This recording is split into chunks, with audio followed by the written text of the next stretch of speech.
lot of emphasis is put on the term best driver's car. But I'll let you in a little secret. It doesn't exist. That's because every driver is different, and each of us have different expectations. For me, the perfect driver's car has to be uncompromising, visceral, inspiring. Something that makes me want to get up at 5 o'clock in the morning and set a course with no destination. But I haven't felt that way in a long time. Until now. Because this is the 2007 Lotus Exige S in Krypton Green, lucky number 13 of 13. It's got 220 brake horsepower, 165 foot-pounds of torque, and a supercharged 1.8-liter inline 4 that revs to hell and back.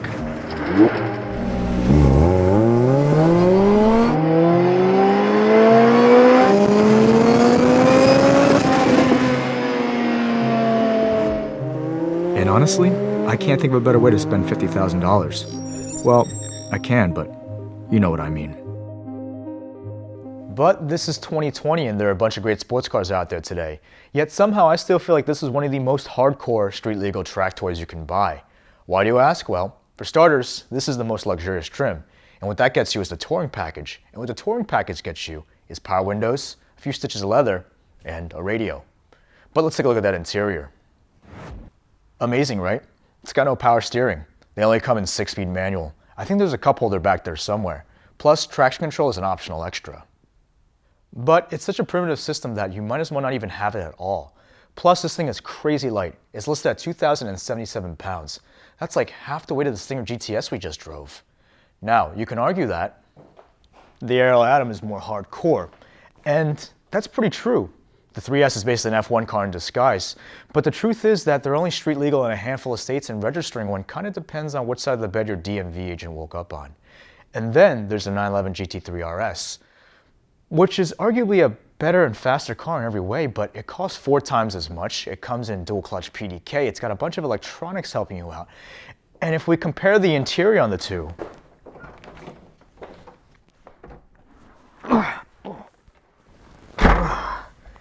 and that's even if you can control yourself past these giant door sills, at which point the Porsche will feel like a Maybach on the inside. And that brings me to my next logical competitor, the Alfa Romeo 4C, which I feel like can give the Exige a run for its money in terms of value, driving feel, and trackworthiness. But I still feel like the Exige is more hardcore, and that's because in the Lotus, your seating position is fixed. You can only move front to back. Your steering wheel is not adjustable, plus these sun flaps here are hilariously small. This rearview mirror is a complete joke because your intake tubing blocks your entire view. The good news is the hazard lights work. Sometimes. But that's kind of what we expect from Lotus, right? It's like early British engineering. I will, however, say that I expect a little bit more out of these seats. It's not that they're not good, there's just not enough lateral support. They're better than the 4C though. The benefit of having these giant oversized sills is that they kind of brace you in this almost perfect driving position. Speaking of driving, let's actually drive it.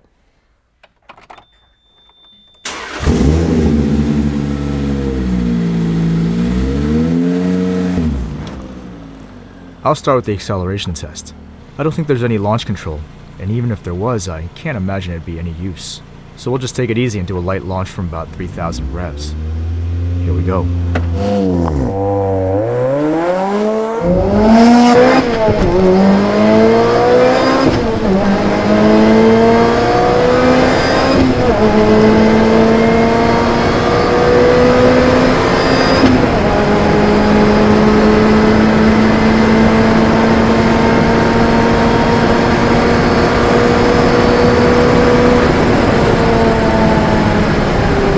Second run for the purpose of showing the acceleration.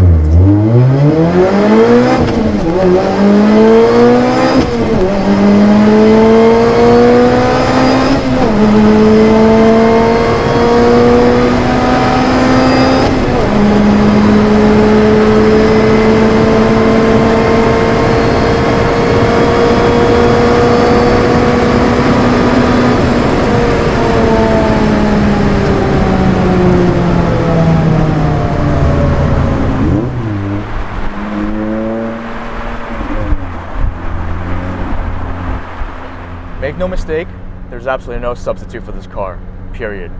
I mean, they just don't make them like this anymore. They barely even make manual cars anymore. The closest competitor to this thing is the Alfa 4C, and that thing is nowhere near as visceral. I mean, just listen to this exhaust.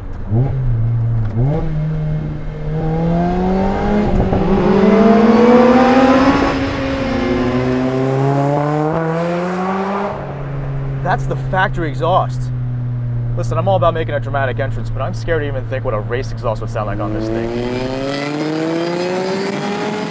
I love that this car is manual.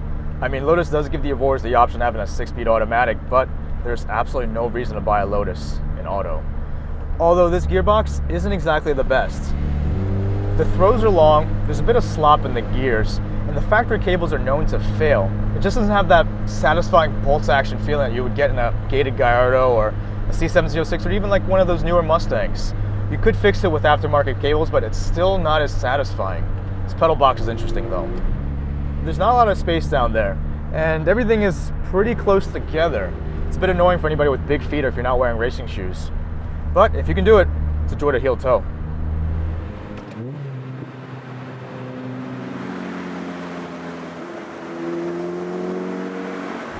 You know what's crazy?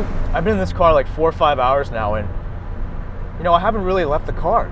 And these seats, they're a lot more comfortable than they actually look. And don't even get me started on that handling. Sure, when I drove the 4C, I was blown away by how it handled, but this thing is simply on another level. There is no body roll at all. It is completely composed through a corner. The turn-in is precise. You point the wheel and it just goes in that direction. The lack of power steering can be annoying at times, and even at speed it feels slightly less refined than the steering in the 4C. Strangely, it takes less effort to turn in at low speeds, but a little more effort at higher speeds. The brakes are tiny on this car, but you don't need 6-piston Brembos to stop something this light. Pads, rotors, fluid, it should all last a pretty long time. I do wish that I had a little bit more punch and stability after 120, but that exotic looking body does give it pretty functional downforce. It comes with Yokohama semi-slicks from the factory. 195s in the front and 225s in the rear. The mid-engine layout gives it a weight distribution of 35 in the front and 65 in the rear. The suspension isn't overly harsh either. It's pretty comparable to the Alfa 4C. And even without the track package, it's just plain scary how potent this platform is around a corner. But what's more scary is when this car actually lets go. Because the wheelbase is so short and all that weight is in the rear, the snap oversteer is notorious for many shit-stained pants. If you can't react quick enough, you'll probably find yourself on the other side of the road. That said, if you do figure it out, there's nothing more rewarding than driving this thing to the limit. Let's go check out those times in the fast list.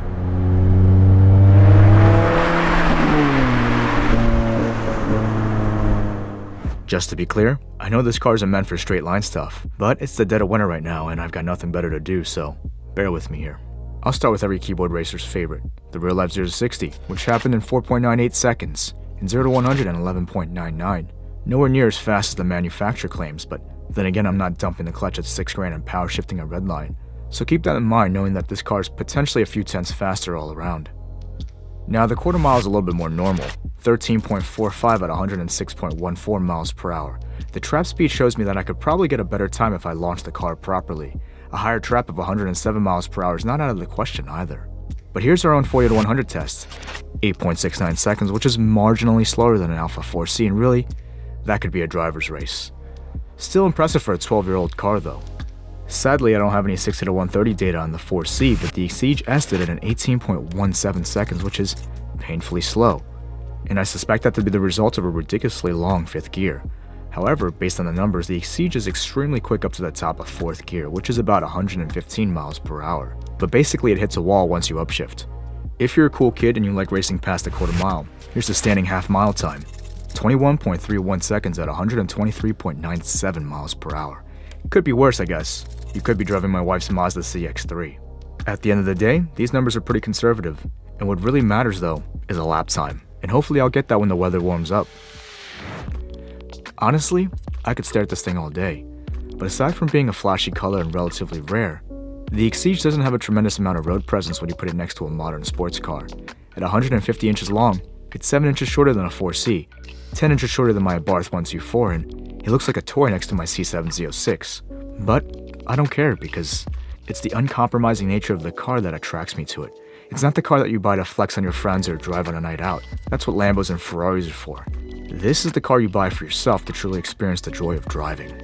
And the beautiful thing is that the engine isn't some fancy quad overhead cam super duper turbocharged W16. It's a Toyota 2ZZ, and that's what makes it so appealing to me. There's no exotic tax on the parts, the consumables on the track are significantly cheaper than a Porsche GT3, plus aftermarket support is fairly strong despite the car no longer being made.